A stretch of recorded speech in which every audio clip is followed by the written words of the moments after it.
પવિત્ર શ્રાવણ માસના બીજા સોમવારે ભગવાન ભોળેશ્વર મહાદેવના દર્શનાર્થે પગપાળા જતા શિવભક્તો માટે જામનગરમાં ભક્તિ અને સેવાનો અનેરો માહોલ જોવા મળ્યો હતો। શહેરથી ભોળેશ્વર સુધી રાત્રિ દરમિયાન પદયાત્રા કરીને જતા અસંખ્ય શ્રદ્ધાળુઓ માટે ઠેર ઠેર સેવા કેમ્પોનું આયોજન કરવામાં આવ્યું હતું। આવા જ એક ભવ્ય સેવા કેમ્પનું આયોજન જામનગર લાલપુર ધોરીમાર્ગ પર બાદશાહ સર્કલ પાસે સરદાર બિગ ઇન્ડસ્ટ્રીયલ હબ એસોસિએશન દ્વારા છેલ્લા 5 વર્ષથી થઈ રહ્યું છે। આસપાસના ઉદ્યોગકારો અને તેમના મિત્રમંડળ દ્વારા આ સેવા કેમ્પમાં પદયાત્રીઓ માટે ભોજન, ફળાહાર, પ્રસાદ અને ચા પાણી સહિતની તમામ સુવિધાઓ પૂરી પાડવામાં આવી હતી।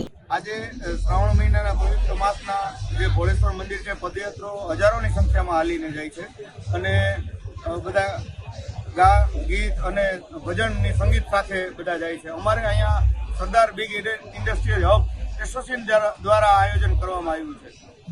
દર વખતે અમે અલગ અલગ વસ્તુ રાખીએ છીએ। આશરે 300થી આસપાસ સ્વયંસેવકો છે આજુબાજુના ગામના બધા, અને ફ્રૂટ અને ફરાળી વસ્તુ અને નાસ્તો, આ 3 વસ્તુ અમે રાખી છે। ચા પાણી, નાસ્તો અને ફ્રૂટ।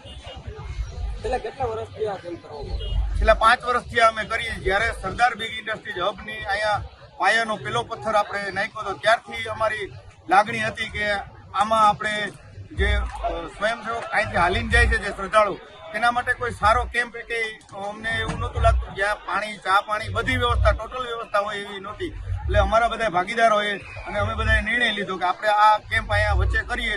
12 કિલોમીટર જામનગરથી થાય છે અને ભોળેશ્વરથી 12-15 કિલોમીટર થાય છે। મિડલનો આ કેમ્પ છે। દર વખતે સંખ્યા આ વખતે તો ડબલ નહીં, પણ ગયા વખત કરતાં 3-4 ગણી વધી છે। પહેલા સોમવારે દર વખતે 2000 થાય છે। આ વખતે પહેલા રવિવારે 7000 થઈને આજે 10-12 હજાર આસપાસની ટાર્ગેટ છે અમારો। આજે 12 વાગ્યા છે, અત્યારે હજી 3 વાગ્યા સુધી આ કેમ્પ ચાલશે। ભોળેશ્વર દાદાના દર્શનાર્થે નીકળેલા હજારો પદયાત્રીઓએ આ મહાસેવા કેમ્પનો લાભ લીધો હતો અને ભક્તિભર્યા વાતાવરણમાં પ્રસાદ આરોગી ધન્યતા અનુભવી હતી।